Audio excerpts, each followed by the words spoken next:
Hi friends, welcome to RT Telangana వంటలు అండి. ఈరోజు మన వీడియోలో రెసిపీ వచ్చేసి బోటి ఫ్రై రెసిపీ అండి. నేను చాలా రోజుల తర్వాత మళ్ళీ వంటల ఛానల్లో రెసిపీ పెడుతున్నాను. ఎందుకు అనేది మీకు ఆల్రెడీ తెలిసే ఉంటుంది. ఈరోజు మనం సింపుల్గా ఇంట్లోనే బోటి ఫ్రై చేసుకోవచ్చు ఫ్రెండ్స్. అది కూడా మనం ఇంట్లో ఉన్న ఐటమ్స్తోనే. ముందుగా స్టవ్ మీద వచ్చేసి ప్యాన్ పెట్టి ఇందులో ఆయిల్ వేసుకోవాలి అండి. దీనికంటే ముందుగా ఫస్ట్ మనం బోటీని క్లీన్ చేసుకొని తర్వాత ఉడకబెట్టి రెడీ చేసి పెట్టుకోవాలి. అప్పుడే ఫ్రై చేసుకోవడానికి మనకు చాలా ఈజీ ప్రాసెస్ ఉంటుంది. ఆయిల్ వేడెక్కిన తర్వాత ఇందులో బిర్యానీ ఆకు వేసుకోవాలి అండి. బిర్యానీ ఆకు వేయడం వల్ల కర్రీ టేస్టీగా ఉంటుంది. అలాగే కర్రీ స్పైసీగా ఉండడానికి కూడా మనకు బిర్యానీ ఆకు యూజ్ అవుతుంది. ఇందులో తర్వాత బిర్యానీ పువ్వు, లవంగాలు, యాలకులు, దాల్చిన చెక్క, ఇంకా మరాఠీ మొగ్గ ఇవన్నీ వేసుకోవాలి అండి.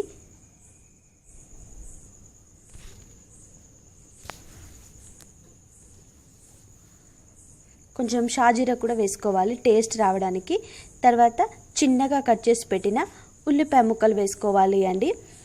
ఉల్లిపాయ ముక్కలు మీరు పేస్ట్ లాగా వేసుకోవచ్చు, ఇలా చిన్నగా కట్ చేసి కూడా వేసుకోవచ్చు. ఇలా కట్ చేసి వేసుకున్నా కూడా మనకు కర్రీ వచ్చేసి ఏమంటారు గ్రేవీ లాగా కనిపించడానికి యూజ్ అవుతుంది అండి. ఆనియన్ చిన్నగా చాప్ చేసుకోవడం వల్ల ఇలా ఆనియన్ వేసి ఫ్రై చేసుకున్న తర్వాత ఇందులో కచ్చా పచ్చగా దంచిన ఒక ఎల్లిగడ్డ మొత్తం పొట్టు తీసి ఇలా వేసుకోవాలి ఫ్రెండ్స్. నేను కంపల్సరీ అన్ని కర్రీస్లలో ఎల్లిగడ్డ వాడతాను, మీ అందరికి తెలుసు ఆ విషయం. ఇలా ఎల్లిగడ్డ కచ్చపచ్చగా దంచి వేసి దీన్ని కూడా మంచిగా కొద్దిసేపు ఫ్రై చేసుకోవాలి. ఇలా ఫ్రై అయిన తర్వాత ఇందులో 2 స్పూన్ల అల్లం వెల్లిగడ్డ పేస్ట్ వేసుకోవాలి అండి. ఎల్లిగడ్డ వేసుకోవాలి, అలాగే అల్లం వెల్లిగడ్డ కూడా ఇంకా అప్పటిదప్పుడు దంచి వేస్తే టేస్టీగా ఉంటుంది కర్రీ. నాన్ వెజ్ కర్రీస్లలో అల్లం వెల్లిగడ్డ కూడా వేసి ఫ్రై చేసుకున్న తర్వాత కర్రీకి సరిపడా పసుపు అనేది మనం ఇందులో యాడ్ చేసుకోవాలి అండి. పసుపు కూడా 1 స్పూన్ వేస్తే సరిపోతుంది ఫ్రెండ్స్. ఇలా పసుపు వేసి బాగా మిక్స్ అయ్యేలాగా కలుపుకోవాలి అండి.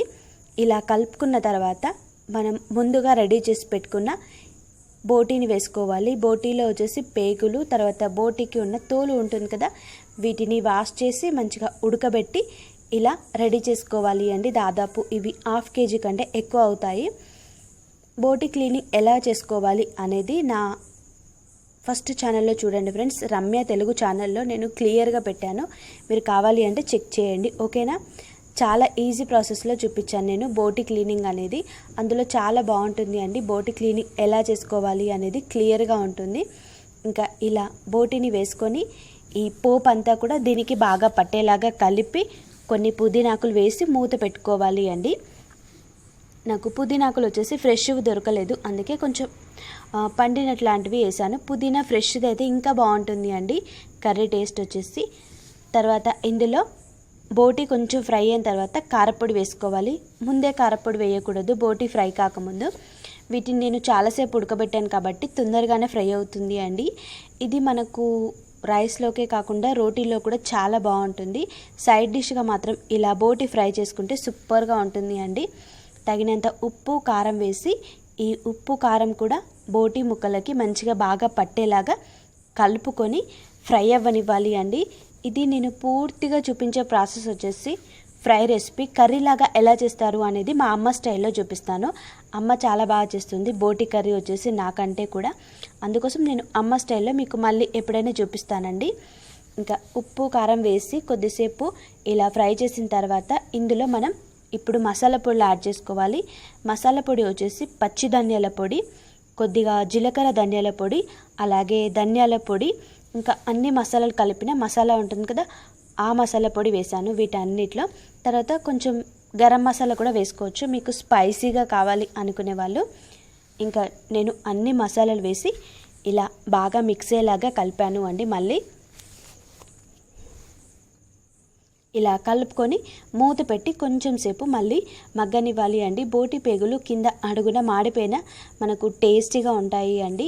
ఇవి బోటి పేగులు ఫ్రై అయ్యేటప్పుడు పైకి చిట్పట్లాడుతూ ఉంటాయి ఫ్రెండ్స్. బోటి ఫ్రై ఆల్మోస్ట్ రెడీ అయిపోయింది చూసారా. ఇంకా కింద మీకు అడుగున కొంచెం కొన్ని మాడిపోయినట్టు అనిపిస్తున్నాయి కదా, అవి తింటే మాత్రం ఎక్సలెంట్గా అనిపిస్తుంది.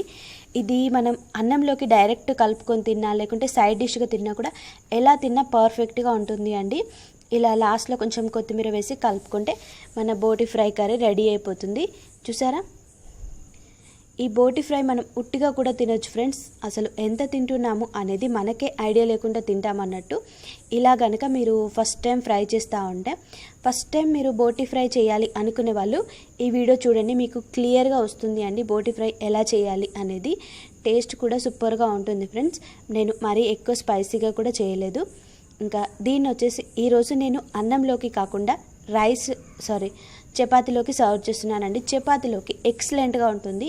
ఇంకా దీంతో పాటు ఒక చిన్న గ్రేవీ కర్రీ కూడా చేశాను, ఉల్మకాయ గ్రేవీ కర్రీ. మీకు ఈ రెసిపీ కావాలి అంటే ఆల్రెడీ ఈ ఛానల్లో పెట్టాను, చూడండి. లేదంటే డిస్క్రిప్షన్లో లింక్ పెడతాను, చెక్ చేయండి. రోటీలోకి ఇలా సర్వ్ చేసుకోండి ఫ్రెండ్స్, బోటి ఫ్రై రెసిపీ. మీకు ఈ రెసిపీ నచ్చితే లైక్ చేయడం మర్చిపోవద్దు. Bye friends, take care.